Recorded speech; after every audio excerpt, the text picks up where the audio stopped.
just now, we're going to begin, and I usually lead with some meditation, but because there are some prayers that will come up on the screen, why don't we begin with that, and then we'll do a little meditation, and we'll begin the Sunday talk.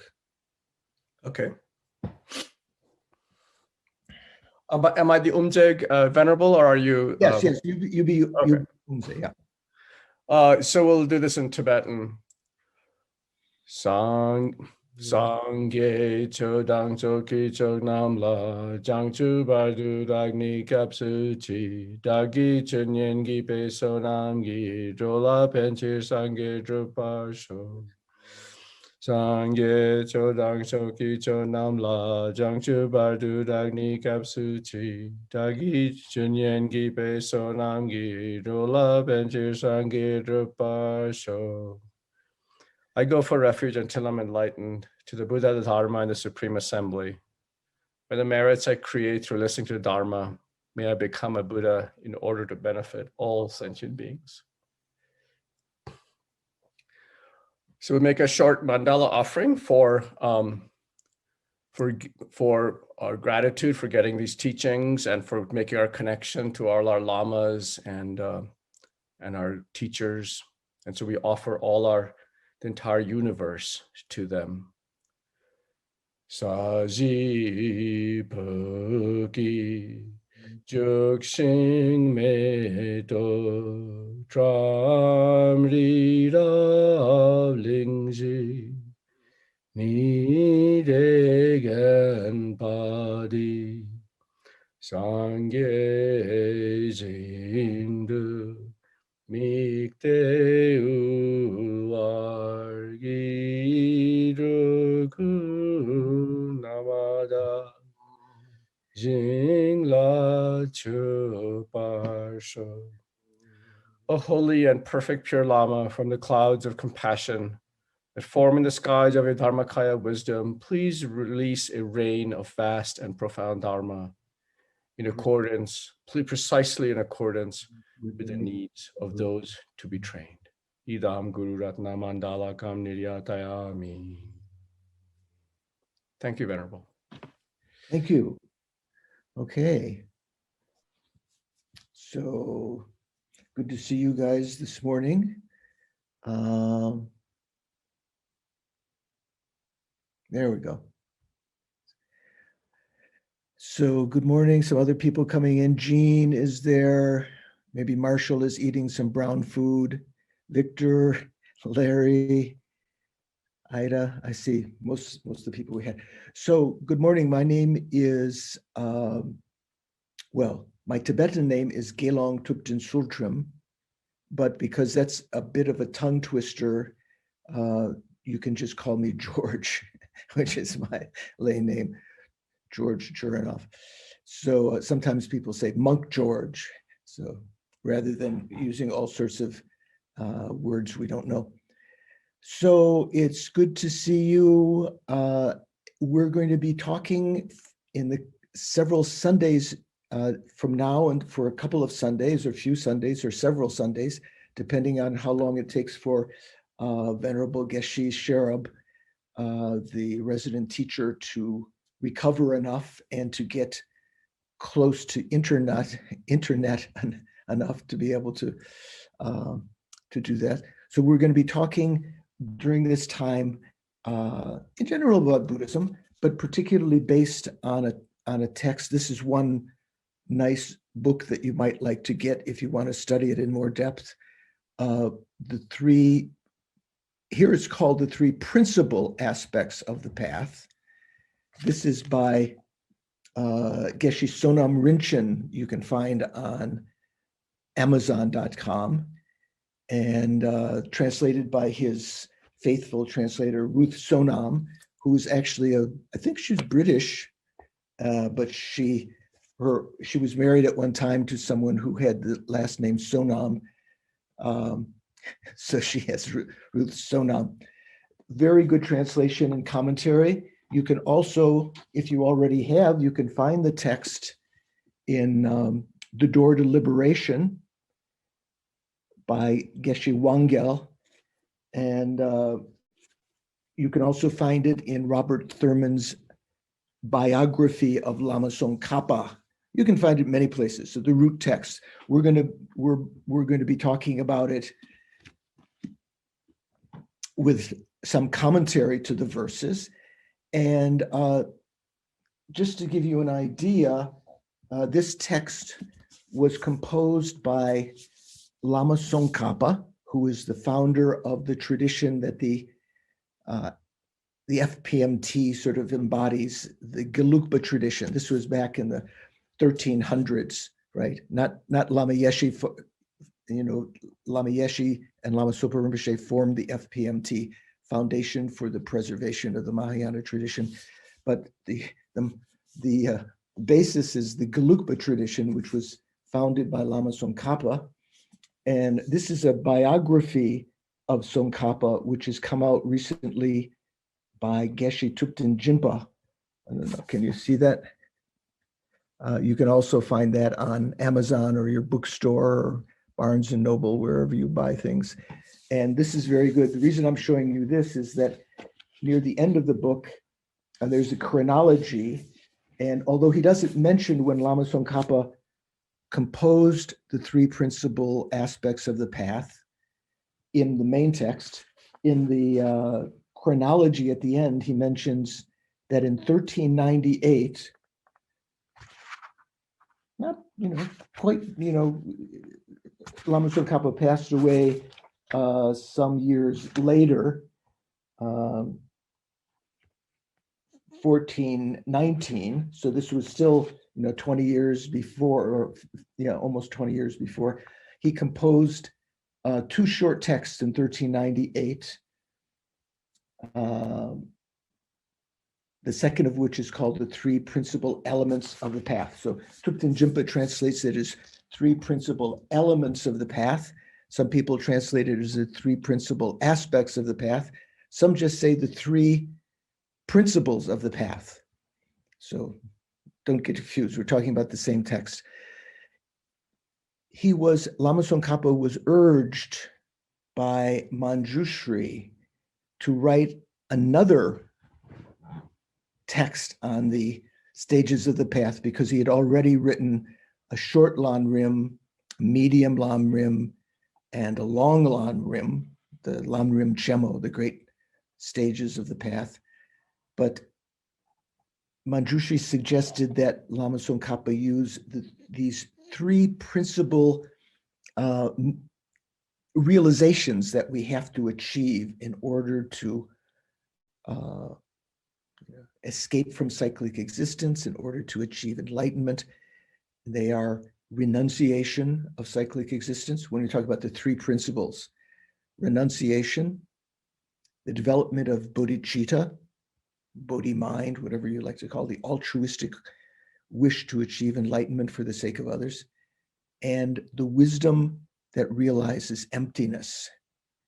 So renunciation, bodhicitta, and the wisdom that realizes emptiness. These are the three aspects, three principal practices or realizations we have to achieve. So before we begin, we're going to do a little meditation together, just to clear our minds, calm our minds. So sit comfortably, also to set a motivation to be able to create the maximum amount of virtuous karma during our interlude this morning. So sit comfortably, relax your body, relax your mind. When I say relax your mind, one way of entering into that is just to remind yourself, you don't have to think about anything else right now. If you haven't already done so, make sure that the whatever's cooking on the stove is turned off, so you don't have to worry about that during the meditation. But otherwise,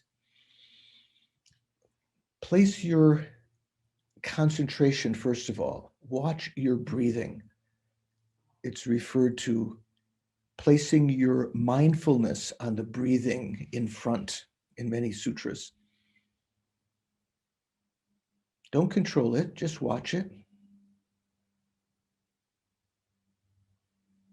And in doing so, let go of all other preoccupying thoughts.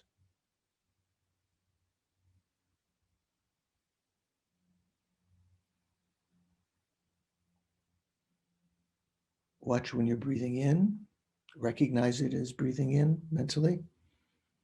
When it's changing direction, when it starts to breathe out, recognize all of those points, especially after breathing out and just beginning to come in, recognize that point.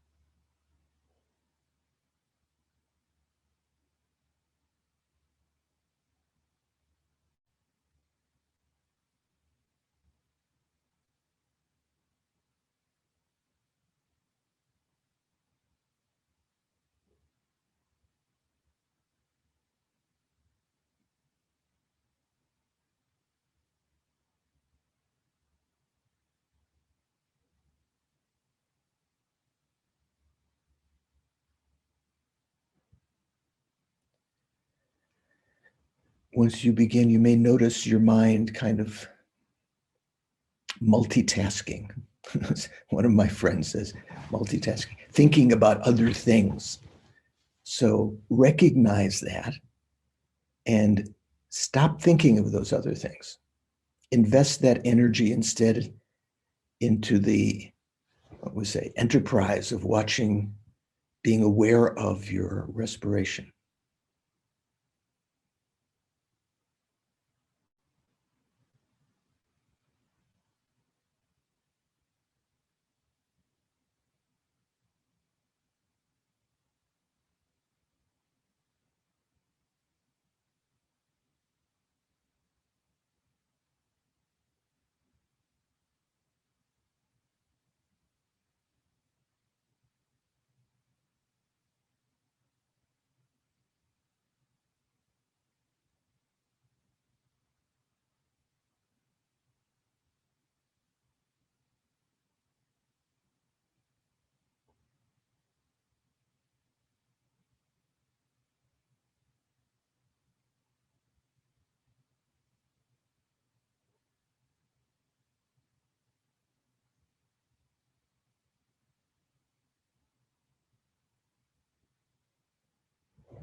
Focusing on your respiration, try to see the very moment when it changes direction.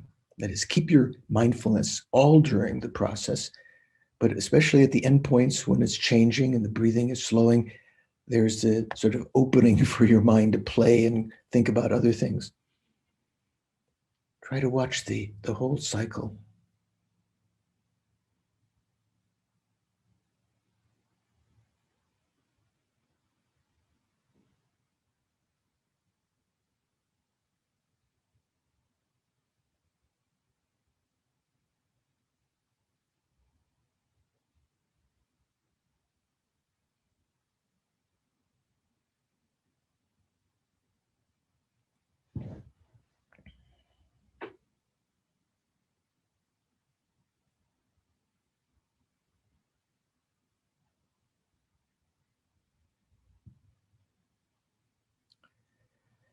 If you've had some success in calming the mind, now leave that object that is watching the breathing and instead just watch your mental consciousness, not your eyes, ears, not your nose consciousness, tongue, or body consciousness.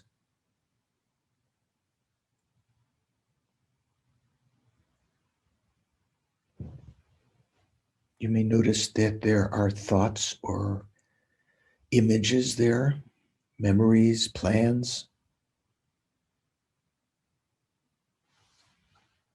Don't instigate them. Don't try to fill it with some content that's not there.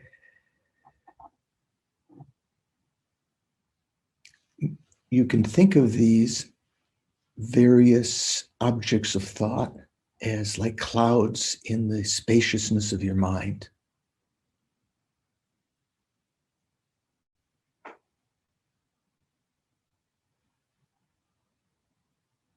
Try to see the spaciousness of the mind, the clarity, its fundamental conventional nature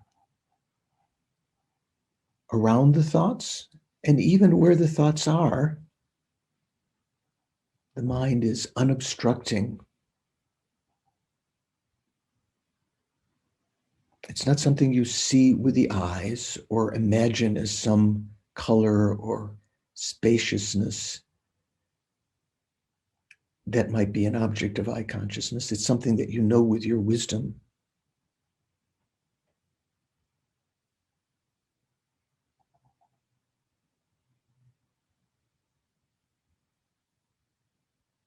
Let go of following different thoughts.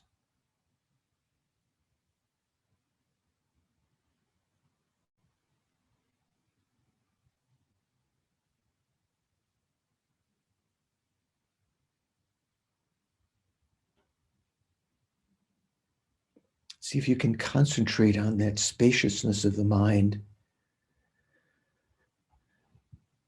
surrounding the thoughts, even where they are. Deprive the thoughts of their longevity by defocusing on those thoughts, depriving them of their longevity, of their attention-grabbing quality. Instead, focus on the nature of the mind within which they are arising.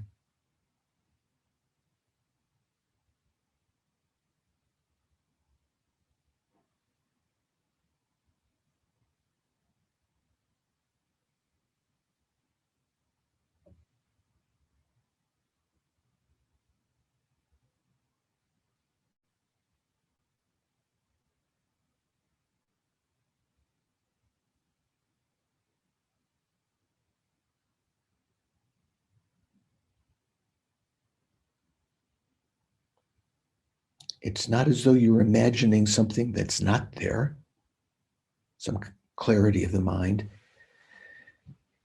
The great meditators of Buddhism from the very beginning have recognized in their own practice this nature of the mental consciousness, well, of all the consciousnesses. Two factors: that it has a basic kind of clarity, clear light nature, unobstructability, and it has the function of cognizing or knowing, experiencing.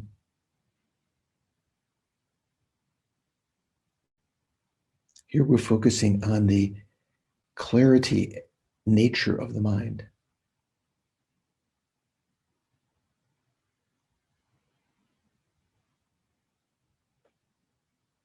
Even when you're engaged in an episode of anger or attachment or jealousy or whatever, if you bring your attention inward to your mental consciousness, you can recognize that you don't have to follow that thought. It's not you. It's just a thought within your consciousness. An emotion at that moment is in your consciousness.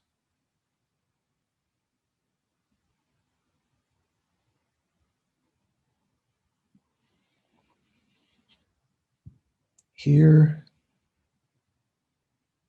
having a little taste of that clarity of the mind, and what is sometimes called the conventional Buddha nature, conventional potential to become a Buddha. Recognize that the fact that we have this opportunity to look at that right now, to experience that, is because we have been born as a human. We have some interest in the spiritual path, called the Dharma. There are spiritual teachers that have presented the teachings of the Buddha to us, spiritual community that helps to sponsor teachings like this and benefactors. We have an incredibly fortunate situation that has come about because of actions that we created in previous lives. The karmic fruit of those actions are ripening now. But this has a short duration. Probably no one here will live another 70 years. Who knows, maybe, but not much more. Maybe some of us will pass away in a short time. So make an educated appraisal of the situation rather than spending what time I have left with this perfect opportunity to practice the Dharma, rather than using it on superficial, itsy bitsy, teeny weeny happiness, pleasure of the senses, fame, and hearing the words, I love you, and so forth. I think I'm going to use this time, the rest of my life, and especially this morning, to familiarize myself with the teachings that can lead to real happiness, Dharma happiness. I'm going to listen to the teachings this morning in order to develop in my mind stream these three principles of the path, principal kind of realizations: renunciation, bodhicitta, and emptiness, with the aim of eventually becoming whole, perfect, enlightened. And from that state, I will be able to lead people out of their suffering, political, environmental, whatever kind of chaos we see in the world now. Ordinary beings have only approximate methods to alleviate those problematic situations. From a state of enlightenment, we can lead sentient beings this life and in future lives to the state of enlightenment that we may achieve in the future. So I think I'm going to participate this morning in order to become enlightened for the sake of all sentient beings.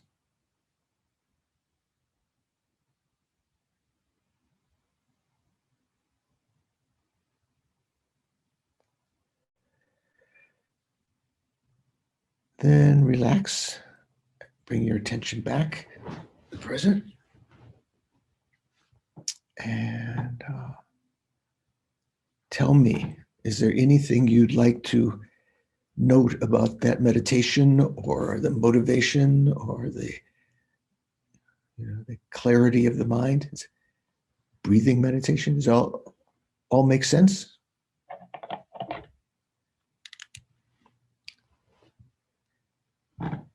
If you want to say something, you can raise your hand, or there's some icons you can put up. You can put up, like there's a hand or a thumbs up or something, and I can call on you. Or you can just unmute and spurt it out if no one else is talking, if you can't find these other things.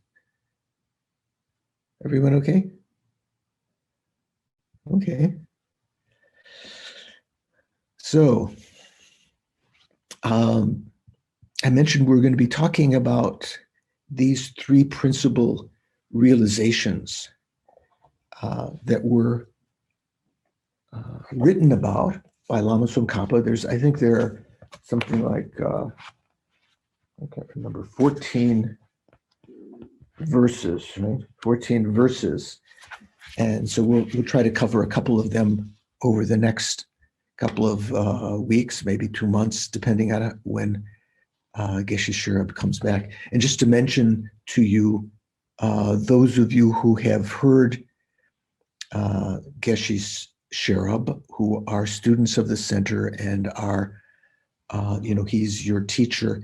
His health apparently is improving a bit. He's on medication. He's in Nepal. I believe the last I heard he's at Kopan. Is that right, Shankar? Yes, he is at Kopan. The update should be up already on our website, what the latest is, but I'll tell you. If I may, Venerable, is that okay? Yeah. Yes, of course. So he met with his doctor last week. He had, and they said his right lung or left lung, one of the lungs is doing well. The other one is still not there yet. So it'll take a little bit more time. And it's there, but its recovery is not there. It's not as though his lung was removed. Okay. It's there, but it's yes. I'm sorry. Yes, recovery is not there yet. But in general, he's doing well, and and we're also, if I may plug this, Venerable, yes. Kopan has been amazing at paying for all his medical expenses, and they're taking such good care of him. So to thank them, we, his students and TNL, are going to, donate money to them for Geshe-la's care, as well as Geshe-la would like to offer the monks and nuns some tea and breakfast. So you can, if you're interested, you can see on our website how to, there's a donate button, et cetera, et cetera. And we are going to make this donation on Sakadawa, which is May 26th, a very holy day of the Buddha's enlightenment and parinirvana when he passed from this life. So yeah, it's an auspicious day to practice generosity. So anyway, if you're interested, you can go to the website. So anyway, that's it. I'm done with the plug. Thanks, Shankar. Good plug. So Sakadawa is the Tibetan name for this month, lunar month that started a few days ago. So during this whole month, karma, any activities that we create, especially virtuous activities, become, by juxtaposition in that holy month when the Buddha achieved enlightenment, and the same month he passed away. I believe it's also the month the Buddha was born, no? Same. I think so too, yes. Triple. It's all three combined, yeah. So the full moon of this month, which I think you said was the 26th of this. Yes, it's the last day of Sakadawa, yeah. So it's the full moon of the lunar calendar. That day is, supercharged. It's like if you were a Christian and you were to go to Fatima or the Vatican and you would put lamps, or if you were to go to Jerusalem or something, if you were a Muslim and you were to go to Mecca, you feel that your activities there have greater impact. And Buddhism believes the same thing. Proximity in place. There's some places that are considered to be karmically more powerful, like where the Buddha achieved enlightenment, Bodh Gaya in India, and where he first taught Sarnath, and where he was born, various sites, and particular periods of time, days, when certain events took place. It's considered that those times and places become more powerful to create action. So if you can make some donation, during this month, or you can make prostrations or offerings in general during this month, especially on the full moon day, it will have a greater karmic impact on your future. So let me begin by reading a few verses from the text, and that is an entryway to some commentary about it. So this text, I'm using again this version, although other ones. Venerable, may I say something? Yes. I put on the website and the materials link on the webpage is the FPMT translate the root text for the three principles. So so that's one other, if people don't have the books that you're talking about, they can always refer to that root text as well. Okay, so I see the link up there in the if you look at the bottom under chat, Shanka has put a link. That's for, oh no, that's for the Snow Lion text. Is there a link there for? I didn't put the link for I can take it off the website and put the link there, yes. Yeah, put the link there for so you don't have to buy anything. We're not asking you to make Jeff Bezos even richer. Although it's a very good text, but the FPMT text, there you go, will be. I put it there now. Excellent. So you can go there and download that, and you can follow that also. So the text is called The Three Principles of the Path, or three principal aspects of the path, or three principal elements of the path. The Tibetan calls it, what do we say in Tibetan? Nampasum. Let me look at the Tibetan title. Lam gi so namsum gi sawa shukso. So here is the root text of the three principles of the path. So the text begins, homage to the venerable and holy teachers. So that's not one of the verses. That's tradition in Tibetan composition, that at the very beginning, as we did at the beginning, we try to create some virtuous karma through meditating and recognizing our perfect human rebirth and creating this. Here it is paying homage to the teachers, and not just to Lama Tzong Khapa's personal teacher, but to all of our particular teachers. So there's more to say about that. In the various commentaries, you can see an exposition about the importance of finding and cultivating a relationship with a spiritual teacher. David mentioned that he has teachers, not necessarily Buddhist teachers. Some of the others may have, you may be listening, but to these Buddhist teachings, but maybe some of your teachers are Christian or Native American or Jewish or Muslim or Hindu or whatever. No problem. So it is said that on a spiritual journey, one that we've never completed before, we may have dabbled into it in this lifetime. We may have dabbled in it in previous lifetimes. When I say dabbled, maybe even very involved, but we never finished it. We've never reached the end state of liberation or enlightenment. So in an endeavor like that, we need some guide. Even in the worldly, even in learning how to run computer programs and so forth, although we can learn a certain amount from manuals, we need to have a teacher, especially in a trade. If you're a carpenter or a fireman or firewoman or a politician, you need to have some grounding, someone to lead you along the way. The spiritual quest is one which is maybe could be likened to going on an African safari. If you haven't been on an African safari, I'm not sure if any of you have been on an African safari, but if you haven't, that's my good example. You would first of all learn something about the dangers involved, and you would hopefully hire a guide, find a guide and listen to their advice. Don't go near the lions, don't go this, don't do this. When we're on a spiritual quest, which we've never completed before, we might have some memories or karmic instincts. We especially need the instruction and guidance by a spiritual guide. In Indian tradition, they call guru.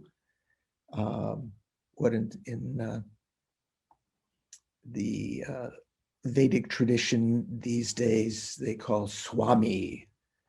I'm not sure. There might be other kinds of names in spiritual traditions, other things that you're familiar with. So it is said that in creating that relationship, listening with faith and so forth, that doesn't mean giving up all discrimination if the teachers act in inappropriate ways. Nowadays we hear stories about teachers that have acted in inappropriate ways sexually, financially, power-wise. It doesn't mean that you suspend all criticism, but you understand that those activities of your teachers may have been done out of some ulterior motive, positive ulterior motive, and that you try to see your teacher as pure. So beginning verse or beginning statement, I pay homage to the venerable and holy teachers. So the first verse begins as a kind of a promise to compose the text, which is another tradition in many spiritual traditions, but especially the Indian tradition. I shall explain as well as I can the essence of the conqueror's teachings, or the victorious one's teachings. So this is kind of a promise to compose the text that's made at the beginning, because it's said that it's the tradition of holy beings, let's say teachers, that when they make a promise, they keep it, especially a spiritual promise. And in so doing, they create, if they promise to do something, like I shall explain as well as I can the essence of the conqueror's teachings, that creates some impetus, some momentum to be able to finish that. So I will say to you, I will try as best as I can to explain this text at the beginning, up until the point when Geshe returns and he may take over. So I will try to create that same impetus. I shall explain as well as I can the essence of the victorious one's teachings. So the victorious one is an epithet for the Buddha. We're talking about Buddhist teachings here. So the Buddha was called many, you might say, titles or nicknames he was given along the line. One of them is the Indian word Jina, not like Gina Davis or something like that. Jina, Jina. Jina means conqueror or victor. So the followers of the Buddha, who were what we call bodhisattvas, were sometimes called the Jina Putra, the sons of the conqueror. You could say the Buddha's sons, but it means the sons of the conqueror, in the same way that the sons of a king, you know what the Indian word for king is? Sanskrit word? Raja, Maharaja, or right. It comes, Yeah, Raja's good. So Raja, Raja, Raja.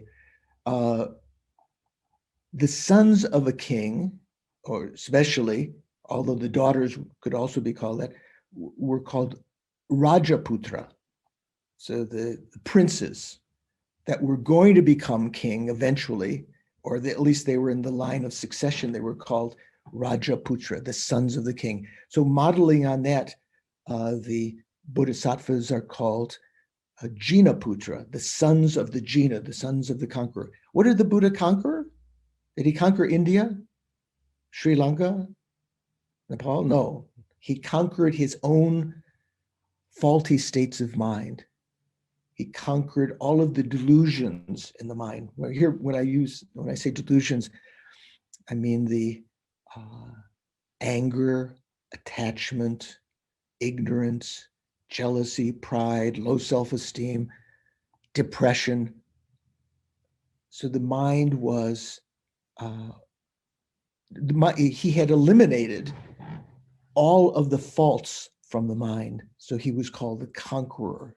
He hadn't just conquered. Sometimes we hear about maras or spirits that might have hindered the Buddha under the Bodhi tree, that, tempting him or trying to frighten him from sitting down and achieving enlightenment. Those could be called enemies, We can have outer enemies, but the principal enemy that we have to conquer is within us. So we would like to become, mini conquerors. We can begin to become, fight the good fight. So here, the good fight is not fighting outside political enemies or our neighbors or people who have contrary opinions to us or people who harm us. The real enemy that we're trying to conquer are our own delusions. Indian word klesha, which means disturbing states of mind, which by their tendency create a lack of clarity in our mind. We lose the calmness that we might have had when we sat down and watched the clarity of our mind. At that moment, we might have been free for some time of other preoccupations and worries. But if we started to think about things in the wrong way, developing, resentment and memory of some grudge or attachment for something, unfulfilled desires, unhappiness, depression, all of that could be classified as kleshas, as disturbing emotional states. So the Buddha is called a conqueror. I shall explain as well as I can the essence of the conqueror's teachings. You could also say the victorious ones, the victor's teachings. The path praised by their excellent children. So here is when it says their excellent children, it didn't mean the Buddha, the Buddha's children. The Buddha did have a child. Did you know that? The Buddha had been married before he set off on his quest, Shakyamuni Buddha. He did have a son that was named Rahula, who eventually became a monk. But here it's not talking about the Buddha's physical children. When it says their children, it's talking about the Jina Putra, the bodhisattvas, those who are following in the footsteps of the Buddha, who are by their practice and intention are aiming to achieve enlightenment, so they will become future Buddhas. So the path praised by their excellent children, the bodhisattvas, the pathway for the fortunate seeking liberation. So I'm going to explain the gateway, the doorway, the entryway for those seeking liberation, those fortunate ones seeking liberation. So who are the fortunate ones here? Well, in a certain sense, we're the fortunate ones. We have a life of leisure and fortune. You might say, hey, excuse me, George, I have many bills. I have no fortune at all. Here we're talking about spiritual fortune. We have all of the requisites to develop spiritual insights and to find real everlasting peace of mind. That's what's being referred to here by as fortune. Fortunate ones also means amongst those spiritual fortunes, when we talk about a life of leisure and fortune, or a life of leisure and endowment, sometimes called perfect human rebirth, it means having the ability to understand, to be the situation of being born free of states where we could not practice the spiritual path, being born as a hell being. You might say, I don't believe in that. I've left Catholicism or something because I don't believe in hell. It's something that the nuns taught to frighten us in school so that we wouldn't act up. From a Buddhist perspective, we are born as a human rarely. Most of the time, after death of one life, we're born in the lower realms, unfree states, born as animals, as hungry spirits, as hell beings. And we experience during that period of time excruciating suffering and the inability to encounter spiritual teachings. Right now, if someone were to drop on your lap a cup of hot coffee, or flames, the ashes from the fire were to fall on your dress or your pants or whatever, you would immediately give up all other thoughts and try to sweep that away, because if it caught fire, or the heat of it is already imminently experienced, and you can't think of anything else while experiencing that.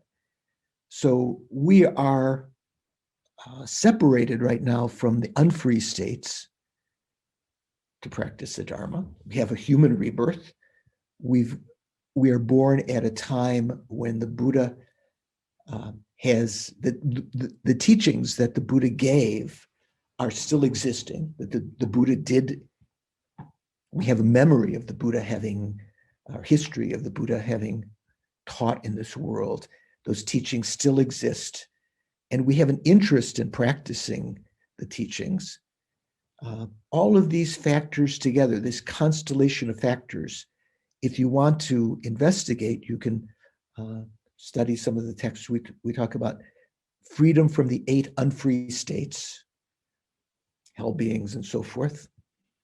And even as a human, being born in a place like communist China right now, would be born in a sort of a barbarian land in the sense of spirituality, although the Chinese might consider their culture to be not barbarian at all.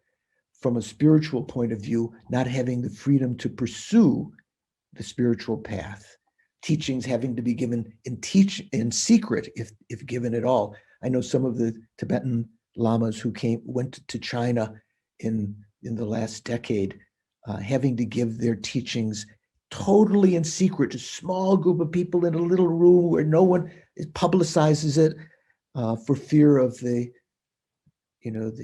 communist Chinese coming and putting them in prison, preventing it, and so forth. So we're not born in a barbarian land. We have our senses, especially our mental capacity, intact. All of this constellation of 8 freedoms and 10 endowments, you could say, or 10 richnesses, or 10 fortunes.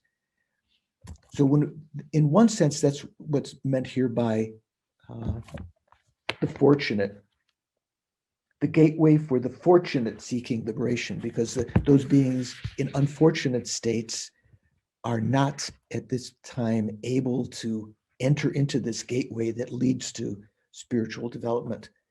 Another sense of fortunate is those who already have an intimation in their life that the pleasures of worldly life, fame, fortune, extravagant pleasure, wealth, that's not where it's at, that is not really satisfying. You may know the story, the history of Shakyamuni Buddha, the current Buddha, in the sense of the teachings that he gave are still the ones that we consider to be the Buddha Dharma.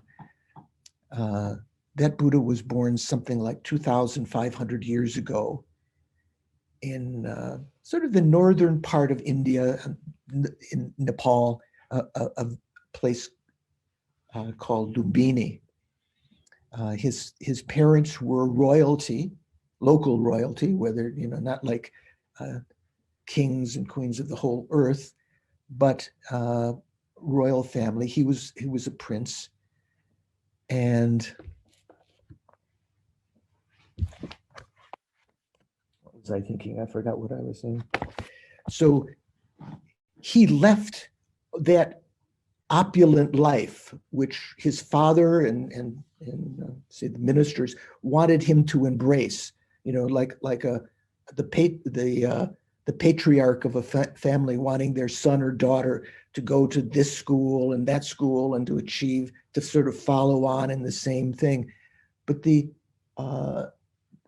Shakyamuni, as he was called, another one of his names, the Muni of the Shakya clan, he had the experience of seeing on some secret journeys, or father wasn't not totally secret, but the father didn't want him to leave the palace grounds. He saw death. He saw people that had died and were about to be burned. He saw poverty. He saw suffering of disease and old age.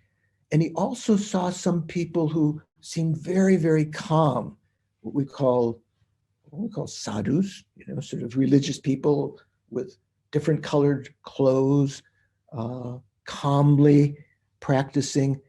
And he developed an understanding that there is something beyond the ordinary pleasures of this lifetime. So fortunate ones here, the fortunate seeking liberation, can mean within having a life of leisure and endowment now, having an insight that there's something more.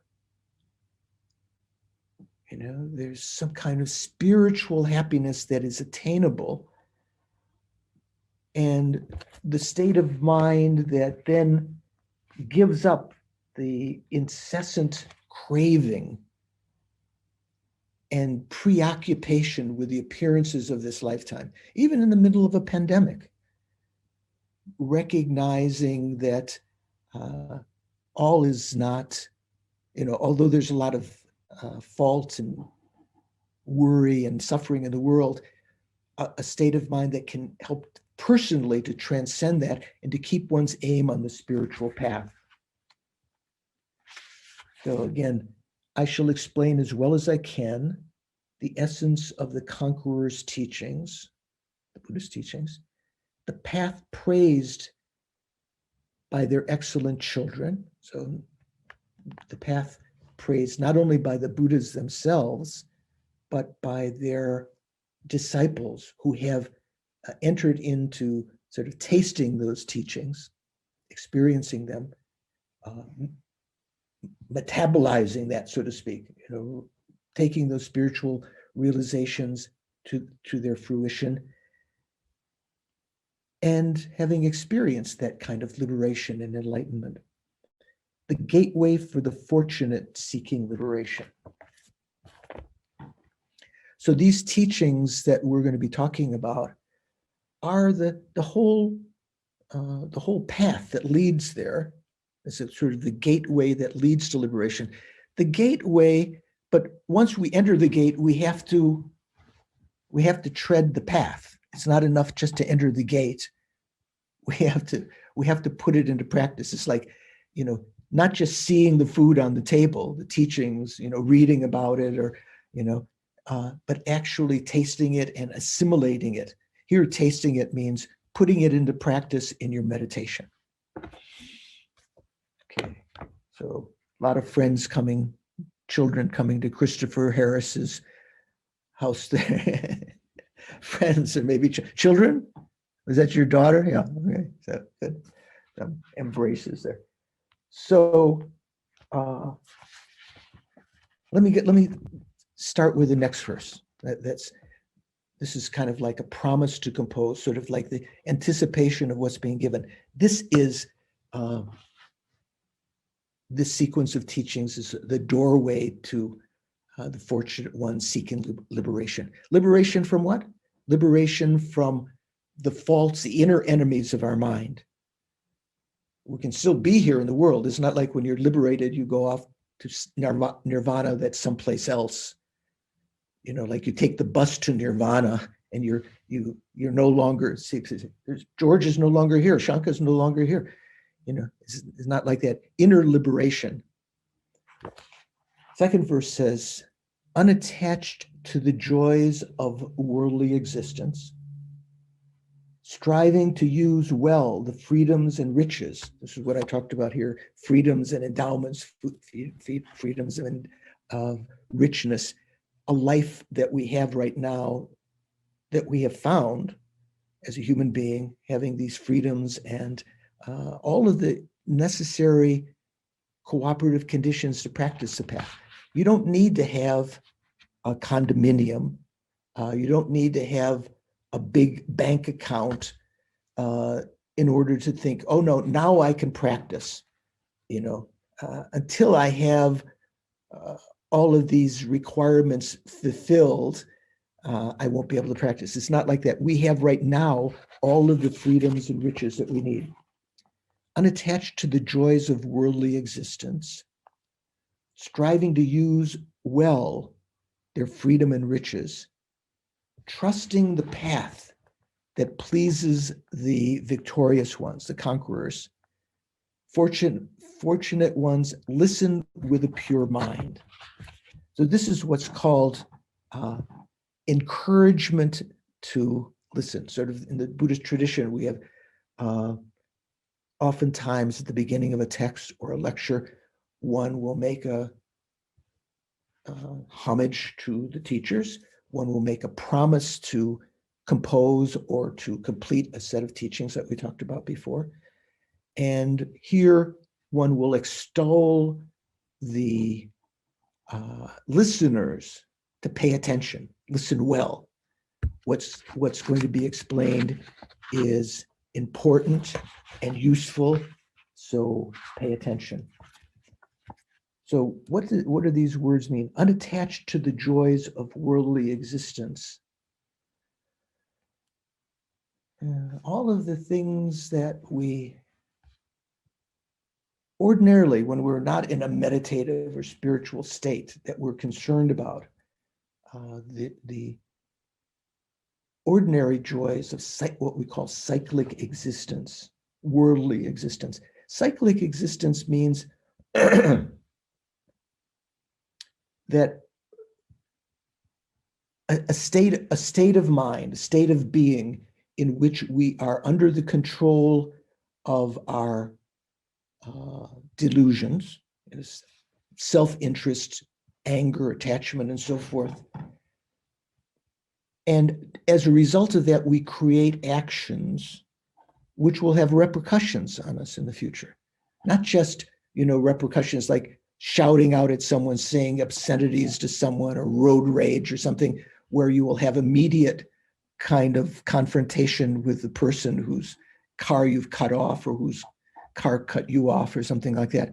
Not just immediate kind of retribution like that, but long-term repercussions in taking rebirth again, oftentimes, most of the time, in experiences that are inferior to what we have now, being born in hell, being born as animals.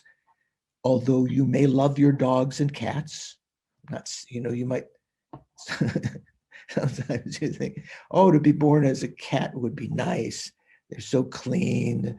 They don't have all the political problems, or dogs. Some people revere the animal realm as though having some deeper kind of spiritual insight. David, are you a Native American or not? You have to unmute if you want to say. You have to unmute your thing. Yeah, I have some ancestry in Canada. Okay, so some Native American traditions hold that sometimes the animal realm is not all, but somehow deeper kind of spiritual insights. From the point of view of Buddhism, although they certainly are devoid of our kind of discursive, problems, the things where you think about and you express, still they are prone to anger and attachment and ignorance, and very little way for them to progress on the spiritual path. Unattached to the joys of worldly existence means not having a preoccupation with our wealth, our fame, the pleasures that we have. Here in the commentary by Geshe Sonam Rinchen, he says, the truly fortunate are those indifferent even to the most enthralling pleasures of cyclic existence. An example I've given a couple of times in talks on Zoom, it might have been at this center also, as a TV commercial or advertisement I remember some years ago for Schlitz beer. I think I might have mentioned it because I remember Gene, who's from the Midwest, I'm not sure, it's a Milwaukee beer, Schlitz. Have you ever heard, does that still exist? No? Yeah, yes, I saw it last time I was on the East Coast. It still does exist. Schlitz, okay. So there was a advertisement on TV commercial. This older fellow, sort of like Playboy type fellow, but obviously older than the young girls on his yacht. He's on his nice sailboat yacht. All the young girls are, young and beautiful and in bikinis and so forth. And the slogan is, you only live life once, so you have to grab as much gusto as you can. And then he has a big mug or a can of Schlitz, and he's, Schlitz has the gusto, right? The real, when you go into the tavern or the bar, the real good stuff. Or if you indulge in some other kinds of herbs or whatever, the good stuff, to have the real gusto, real experience.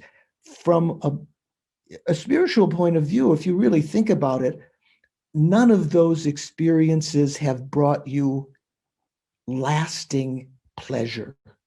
It's just a reducing of one irritation, but replacing it with another. So truly fortunate, when it says here, unattached to the joys of worldly existence, striving to use well their freedoms and riches, trusting in the path that pleases the victors, fortunate ones, you fortunate ones, listen with a pure mind. So the truly fortunate are those who are those indifferent even to the most enthralling pleasures of cyclic existence.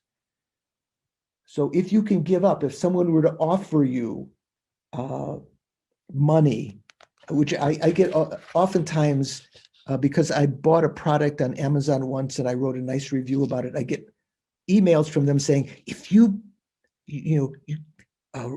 order this product on Amazon and write a good review, and after you do that, we will send you secretly, not a check or made through PayPal or something, the cost of it.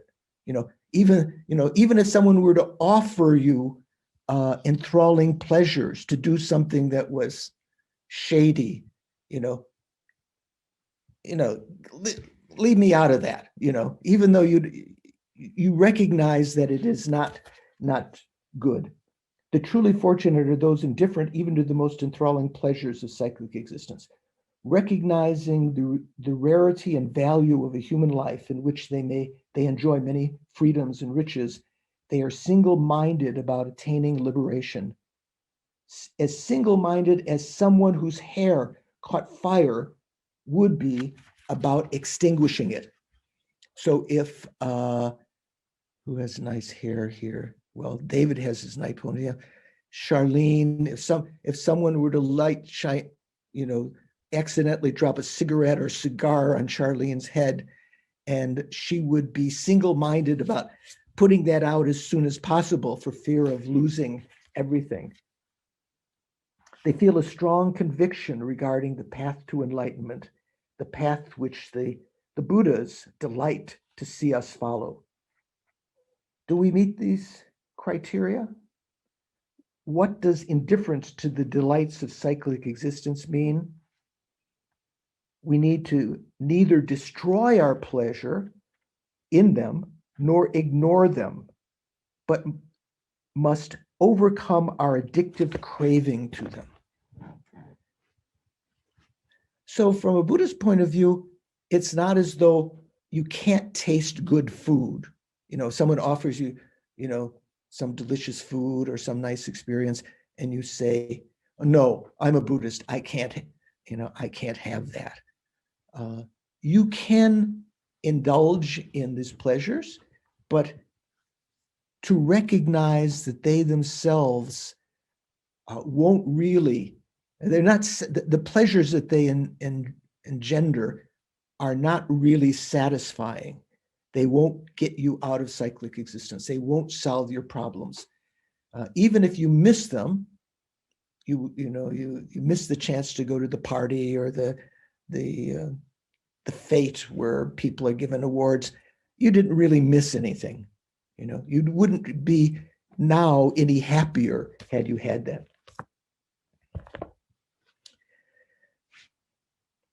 So let me now, those are kind of preliminary verses.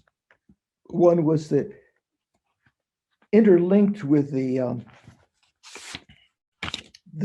composer's promise to compose, talking about ourselves, the listeners, and then the encouraging the listener, ourself, to enter into this is very important material with a mind that's already sort of receptive to hearing the teachings, recognizing that the ordinary pleasures of worldly existence are not as enthralling as, are not really, what ordinary people think they are, real source of happiness. Oftentimes people that live in poverty can imagine having great wealth as being pleasurable. But those who are born into wealth and have the wealth recognize that sometimes it's problematic, and they are more prone to be able to give that up if they have an open mind. So the third verse, without the wish for freedom, there is no way to calm the pursuit of pleasant effects in the sea of worldly existence. Without the wish for freedom, there is no way to calm the pursuit of pleasurable effects in the sea of worldly existence. So a lot of, just a few poetic words, a lot of meaning here.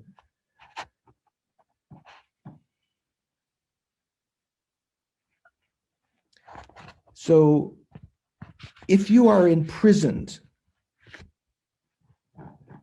you may recognize that situation as untenable. You're oppressed by the guards. You get poor food, depending on which country you are. I understand in some European countries, maybe Scandinavian countries, the prison experience is not like American prison experience or Turkish prison or Beirut, Lebanon prison or something like that. They actually have televisions in their room. They have, the doors are open. They're served relatively decent food, but you don't have much freedom. You're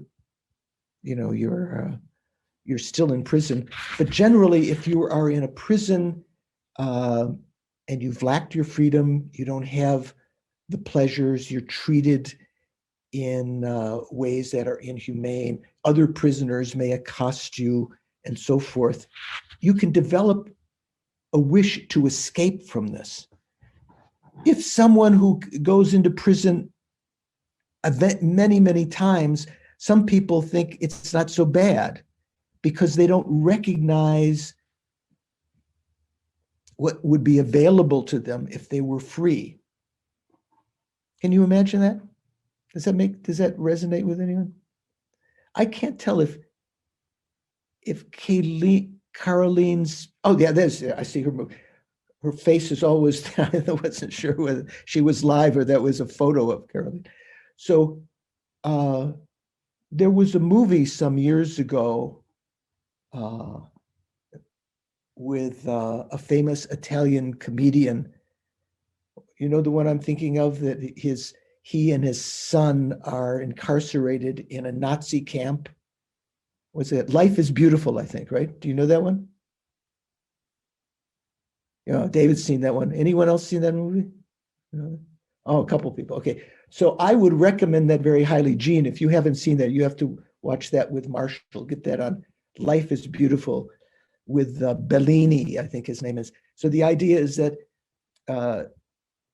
they have been captured after some prelude why he ends up in the prison. He is captured, I think because they were Jewish, among other things. And they're in a prison camp, but not in order to not depress his son, Bellini tells him, whatever his character's name in the movie, oh no, this is just a game. This is fun. You know, we're hiding this and that. And life is beautiful, you know. So the son maybe starts to recognize this, that they're in prison, that they, you know, this is not the optimum. They're not free. Bellini certainly recognizes it, but he kind of colors it over. Maybe you even have that with your friends who kind of recognize the shortcomings of worldly, the American dream, working for more wealth and fame and fortune and power and pleasure of the senses, you know, and so forth. But they kind of color it over. Without the wish for freedom, unless you recognize the situation that you are in, and you recognize that you don't have the freedom to have real happiness. I say we have a certain amount of freedom now. We're born with a life of, we're born free from the unfree states, you know, like hell beings, but still being in cyclic existence is like being in a prison. Without the wish for freedom, there is no way to calm the pursuit for pleasant effects. So to calm the pursuit. So we pursue, and we think that it is, we're taught as children that it's good to have ambition, to have more money, to be powerful, to have pleasures. I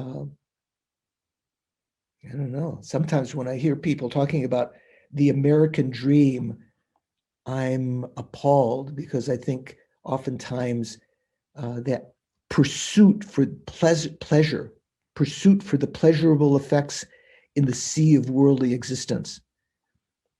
So in order to overcome that lust, that pursuit, constant pursuit for pleasurable effects, we have to have a wish to be free from this. We have to realize the shortcomings of working for these worldly goals. Here at the end, it adds another kind of analogy when we talk about cyclic existence being like a prison. Why is it like a prison? Because as long as we still are under the influence of our ego, we give rise to anger, attachment, ignorance, jealousy, pride. We steal, we kill, even maybe you don't kill humans, but we do see it in the world.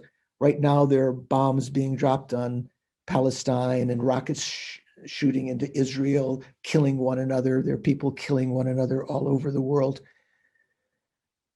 While we are under the influence of our ego grasping, you know, sort of a basic kind of ignorance that gives rise to all the other deluded states of mind, we're not really free. So we're kind of like in a prison, but we are in what's called the sea of worldly existence, the ocean of worldly existence. Another, what is the right word? Metaphor? Cyclic existence is like an ocean. Is that a metaphor, or is who's the grammarian? Who looks like they've studied? James, have you studied literature or English? Jamie? Anyway, analogy to cyclic existence, like an ocean. David, what are you going to say? Simile. Simile, like. Cyclic existence is like an ocean. Why? Because an ocean, if you're like when you were in the Titanic, when if you saw the movie, they're in the middle of the ocean, the ship is sinking, there's no refuge there. The ocean looks, immense in all directions. If cyclic existence is said to be like an ocean because it is very deep, it is very dangerous. We're accosted by various kinds of sea creatures, like, sharks and whales and octopi and sufferings of the suffering of suffering, changeable suffering, all compounded, pervasive suffering. There's no one around to protect us. We bob underneath the water. We get underneath the surface of the water. We get a gulpful of water. We cough and are choking. We're about to drown. So cyclic existence is likened also to an ocean. So this first one, the wish for freedom. Without the wish for freedom, there's no way to calm the pursuit of pleasant effects in the sea of world existence, that thirst, that desire to have pleasure effects. Since the embodied, there's another name for living beings, sentient beings. In Tibetan, we say luchen, means having a body. Do plants have bodies? Yeah, well, you could say maybe they have their stalks and their things, but they're not called the embodied, means having body with mind that is inhabiting it. Since the embodied are fettered by their thirst for being, first seek the wish to leave cyclic existence.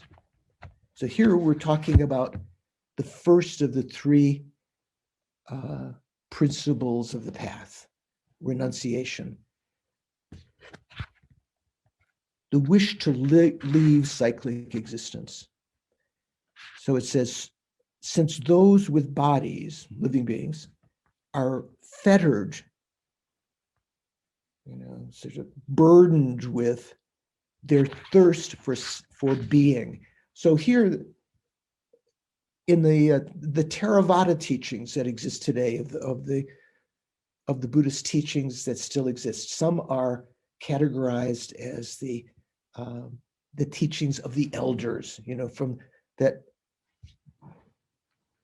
the Pali Canon that you find in Thailand and Sri Lanka and Burma and so forth, some other countries, mainly aiming to escape from cyclic existence. What the Buddha did call in the Mahayana teachings, the Hinayana, the lesser of his two vehicles. His greater vehicle is what's called the Mahayana, greater in the sense that it brings you to the greater destination of enlightenment, and it's like a big car within which you can get many people, lead them also out of suffering, get them out of the ocean, get them out of the prison of cyclic existence. When I first came to the area that I live now, many years ago, Asheville, North Carolina, I was teaching in where was it? In Tennessee, Knoxville, Tennessee, and there was an invitation to give a course in Asheville. So that the people that I was living with there drove me over the Blue Ridge Mountains between Tennessee and North Carolina, and came into Asheville, and I gave a course here. It was a long story with some other interesting things that happened, but anyway. There was one lady who was designated as my driver around the city at that time. She had a big Cadillac hearse, that's used for funerals. And she was a florist. And so she had bought it secondhand, obviously, and because you put all the flowers in the back, right? Bring them around town. So when we were getting into the car, I was kind of marveling about it. And she said, I call this the Mahayana, the great vehicle. So in that sense, the great vehicle, of course, the great vehicle, Mahayana, brings you to the great destination of enlightenment rather than the lesser destination of nirvana, which is also important. It's a great destination. It gets you out of cyclic existence. But Mahayana is called a great vehicle also because it's big enough to encompass, to bring other people out of compassion and empathy and love for others, and your desire to bring them to that great state. It's like a great vehicle in that sense also.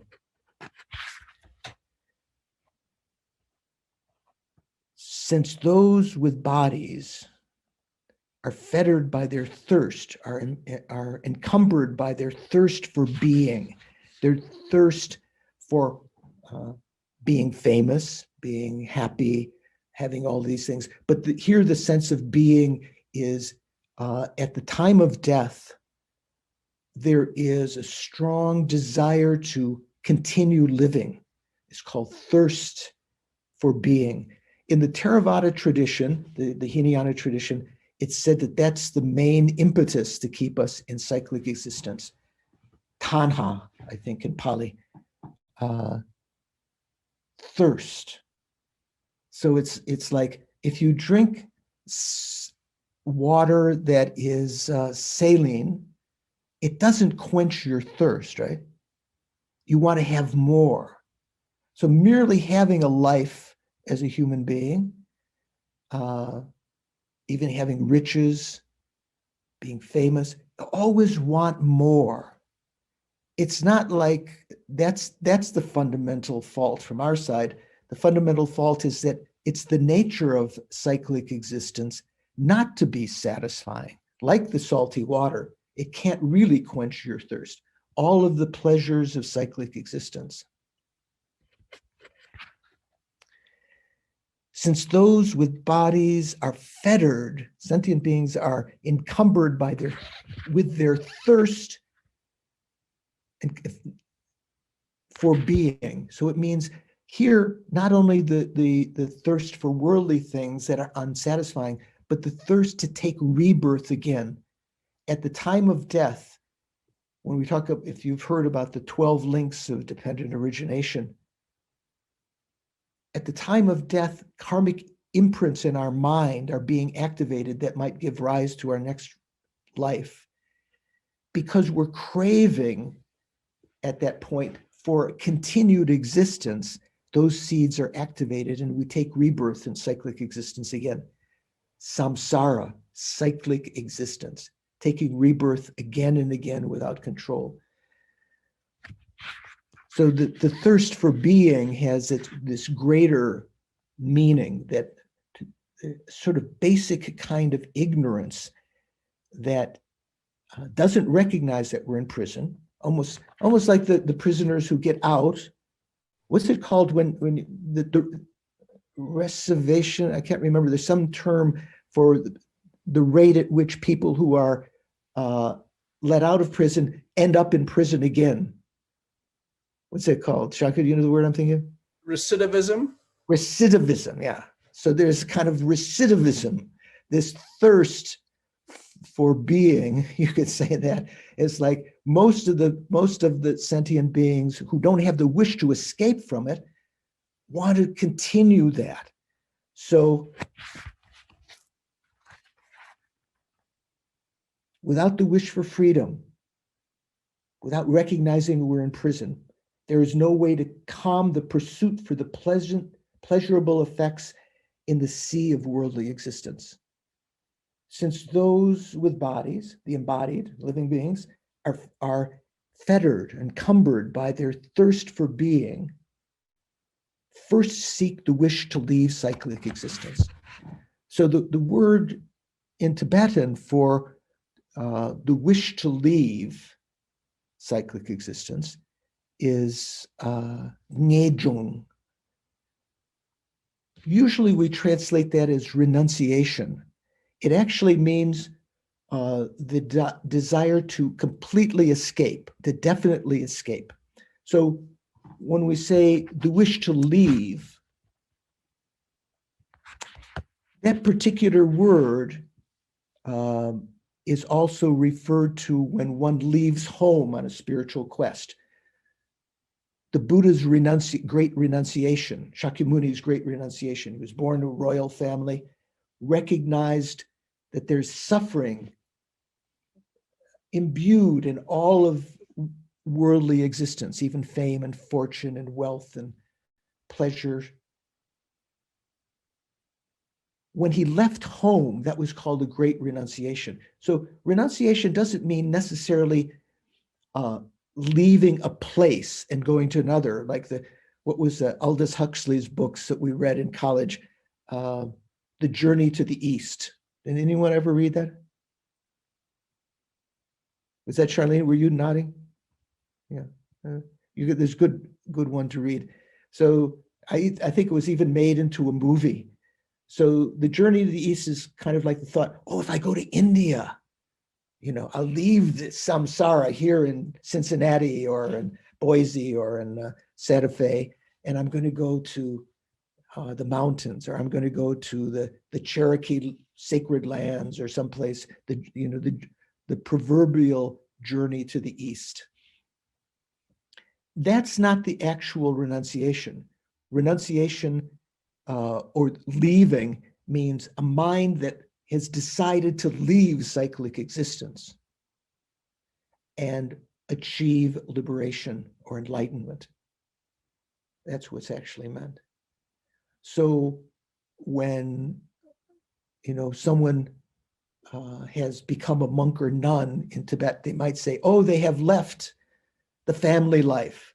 They've left the laity and joined the ordained ones. That is just sort of similar to renunciation. That's not actual renunciation.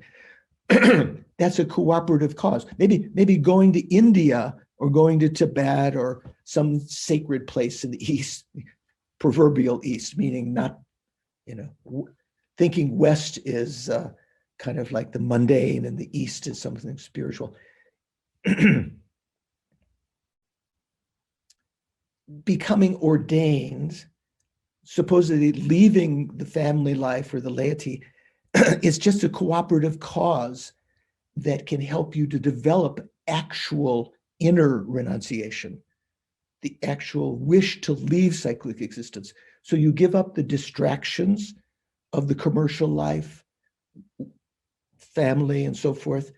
And with that space, with that cooperative condition, you may have a better chance of developing spiritual insights to actually develop actual first principle of the path, renunciation.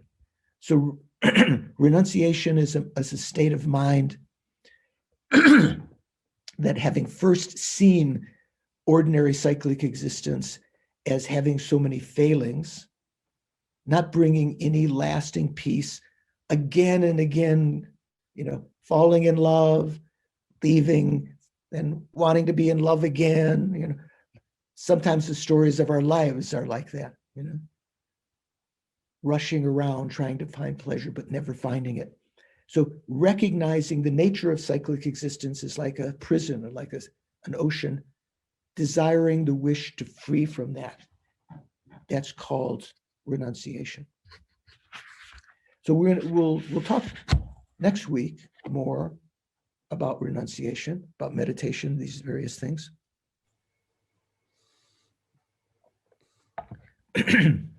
But our time is just about over. And I wanted to ask, are there any questions or comments or perhaps corrections that someone would like to make? And if you don't have your picture on the screen, if you just have your name up there, there's some icon you can put with a hand, like I want to ask a question, or you can just unmute. You don't have to put your screen on to ask. Does anyone have a question about what we talked about today or a comment? Mr. Shankar. And then after him, Alexis she's just, oh no, okay, she put her picture up. I thought she was, so Shankar. When you were talking about being stuck in cyclic existence, it reminded me of Lama Zopa Rinpoche. One time he said that, people ask about, where is free will in this, if we are, karma and cyclic is all this, and he laughed and he said that, you silly, kind of like that, you silly students, you ask about free will, but you don't understand that you are stuck in this gigantic cycle, right? And that made a big impact on me. I remember that. Yeah. So the question about free will or not is something that the Lamas, I think maybe from their, excuse me, from their point of view, from a Buddhist point of view, we have free will. You know, you can decide to change your habits. Oftentimes there's a lot of inertia because of our habitual following of attachment or anger or, you know, low self-esteem and so forth. So sometimes when it's said that the omniscient mind, the Buddha's mind, knows what we're going to do, knows the past, present, and future. So that seems to be a contradiction to some people. So if there's two doors that you can go through, and you have, supposedly you have free will which door to go through, but the Buddha knows which door you're going to go through. To some people's minds, that means you don't have free will because the Buddha knows which one you're going to go through, right? Think about that next time. You still have free will, which one to go through. The Buddha knows which one you're going to choose, though. So, any other thought? Any other question, comment?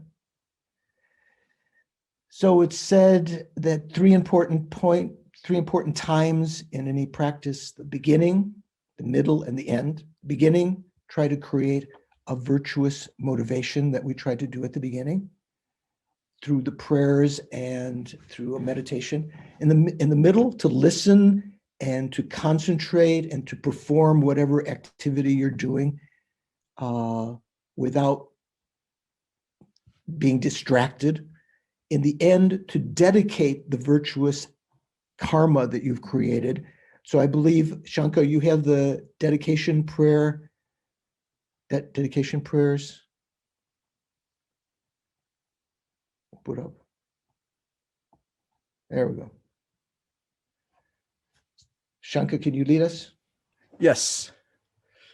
Tibetan or English, Venerable? Oh, in English. Okay. Due to the merits of these virtuous actions, may I quickly attain the state of a Guru Buddha and lead all living beings without exception into that enlightened state. May the supreme jewel bodhicitta that has not arisen arise and grow, and may that which has arisen not diminish, but increase more and more. You who uphold the subduer's moral way, sustaining, preserving, and spreading Manjunath's victorious doctrine, who masterfully accomplish magnificent prayers honoring the three jewels, savior of myself and others, your disciples, please, please live long. The wish-granting, wish-fulfilling jewel, source of every single benefit and happiness in this world, to the incomparable kind Tenzin Gyatso, I beseech, may all your holy wishes be spontaneously fulfilled.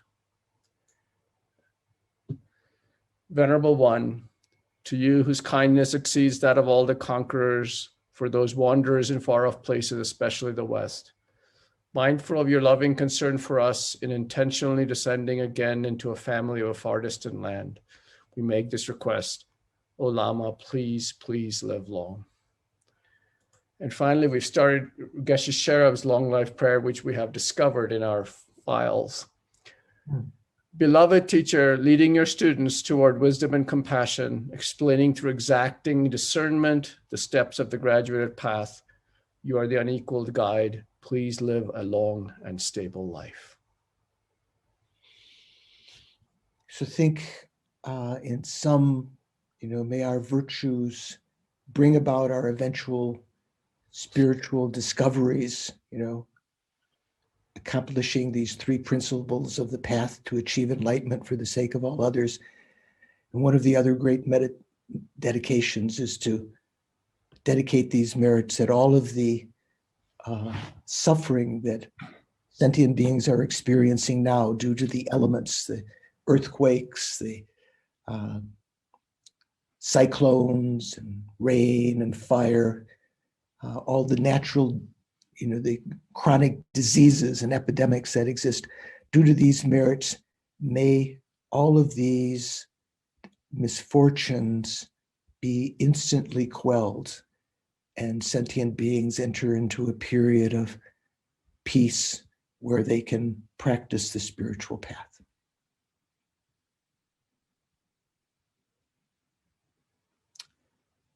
When Christians talk about prayer having effect, certainly dedicating our merits also can have effect. So don't think that that's useless. Thank you very much. Pleasure to see and to note your presence, even if you're just merely labeled by your name.